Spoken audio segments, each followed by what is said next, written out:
11 জুলাই 1971 কলকাতায় sector commander সভার আগে জানা গেল এতে যোগ দিচ্ছেন না প্রধান সেনাপতি কর্নেল MAG ওসমানী। তিনি পদত্যাগ করছেন বলে জানান প্রধানমন্ত্রী তাজউদ্দিন আহমেদ। কমান্ডাররা কারণ জানতে চাইলে প্রধানমন্ত্রী বলেন, ওসমানী জানিয়েছেন কোন কমান্ডার তার উপর খুশি নন বলে তিনি এই সিদ্ধান্ত নিয়েছেন। মেজর জিয়াউর রহমান বলেন, ওসমানীর ওপর আমাদের পুরোপুরি আস্থা আছে এবং এই পদে কোনো পরিবর্তন আনা হলে আমাদের কাছে তা গ্রহণযোগ্য হবে না। তাজউদ্দিন জিয়ার প্রস্তাব মেনে নেন। 11 জুলাই 1976 বাংলাদেশ জাতীয় মহিলা সংস্থার এক সেমিনারের উদ্বোধনকালে সেনাপ্রধান ও উপপ্রধান সামরিক আইন প্রশাসক মেজর জেনারেল জিয়াউর রহমান বলেন, সরকার দেশের প্রতিরক্ষা সার্ভিসে নারী স্বেচ্ছাকর্মী নিয়োগের সম্ভাবনা সক্রিয়ভাবে বিবেচনা করছে। তিনি বলেন, আমাদের দেশের নারী সমাজ জাতীয় জীবনের প্রতিটি ক্ষেত্রে অংশগ্রহণ করুক, সরকার তাই চায়। জিয়া বলেন, শিক্ষিত নারীরা নিজেদের সংগঠিত করে গ্রামাঞ্চলে ছড়িয়ে পড়ে গ্রামের নিরক্ষর অবহেলিত নারী সমাজকে পরিবার পরিকল্পনা ও জন্ম নিয়ন্ত্রণ সম্পর্কে সচেতন করে তুলবেন বলে আমি আশা করি। গ্রামীণ নারীদের শিক্ষিত করে তুলতেও আপনারা ভূমিকা রাখতে পারেন। এই জন্য প্রয়োজনীয় অর্থ ও সম্পদের যোগানের ব্যবস্থা সরকারের পক্ষ থেকে করা হবে।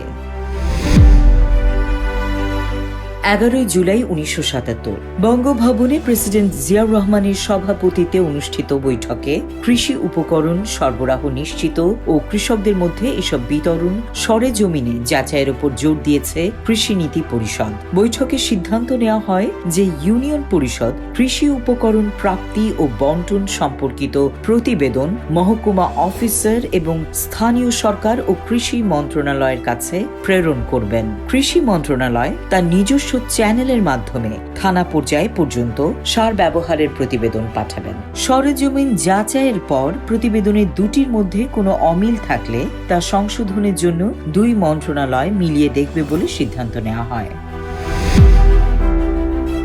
11 জুলাই 1978 প্রেসিডেন্ট জিয়াউর রহমানের সভাপতিত্বে বঙ্গভবনে বিভিন্ন মন্ত্রণালয় ও বিভাগের 1977-78 অর্থ বছরের উন্নয়ন প্রকল্পসমূহ পর্যালোচনা বৈঠকের দ্বিতীয় দিনে পল্লীর জনসাধারণের স্বাস্থ্য রক্ষায় যথাযথ সুযোগ সুবিধা প্রদানের জন্য দেশের প্রতিটি থানা সদরে একটি করে থানা স্বাস্থ্য কেন্দ্র এবং প্রত্যেক ইউনিয়নে একটি করে উপস্বাস্থ্য কেন্দ্র নির্মাণের সিদ্ধান্তের কথা ঘোষণা করা হয়। এরই মধ্যে 165টি থানা স্বাস্থ্য কেন্দ্র চালু করা হয়েছে। 15টি চালু হয়েছে গত অর্থ বছরে। এই মাসে চালু হবে আরো 60টি। সভায় সিদ্ধান্ত নেওয়া হয় চলতি মাস থেকেই পল্লী চিকিৎসকদের প্রশিক্ষণ প্রকল্প কার্যকর হবে। পাশাপাশি ঢাকা মেডিকেলের ওপর চাপ কমাতে রাজনীতিতে পৌরসভাগুলোতে আরো 20টি আউটডোর ক্লিনিক খোলা হবে। 11 জুলাই 1979 আগামী 22 ও 23 জুলাই বাংলাদেশ জাতীয়তাবাদী দলের সকল রাজনৈতিক জেলা কমিটির নেতৃবৃন্দের 2 দিন ব্যাপী এক জরুরি বৈঠক আহ্বান করা হয়েছে। দলের চেয়ারম্যান প্রেসিডেন্ট জিয়াউর রহমান এতে সভাপতিত্ব করবেন। 11 জুলাই 1980 শেরেবাংলা নগর কৃষি প্রদর্শনী মাঠে বাংলাদেশ পাট চাষী সমিতি ও বাংলাদেশ পাট সম্প্রসারণ সহকারী সমিতির যৌথ মহাসম্মেলনের উদ্বোধনী অনুষ্ঠানে ভাষণ দানকালে পাটের বাজার থেকে ফরিয়াদের উৎখাতের জন্য গ্রামে গ্রামে পাট চাষী সমবায় সমিতি গড়ে তোলার আহ্বান জানিয়েছেন প্রেসিডেন্ট জিয়াউর রহমান। তিনি বলেন, সমবায় সমিতির মাধ্যমে চাষীদের পাট একত্রে সংগ্রহ করে সরকারি পাট ক্রয় কেন্দ্রগুলোতে নিয়ে যান। পাট ক্রয় কেন্দ্রের কর্মচারীদের বলুন, কিনুন, ন্যায্য মূল্য দিন। প্রেসিডেন্ট বলেন, পাটের ন্যায্য মূল্য পাওয়ার জন্য আজ চাষীদের সংগঠিত ও ঐক্যবদ্ধ হতে হবে, সমবায় সংগঠন করে তুলতে হবে।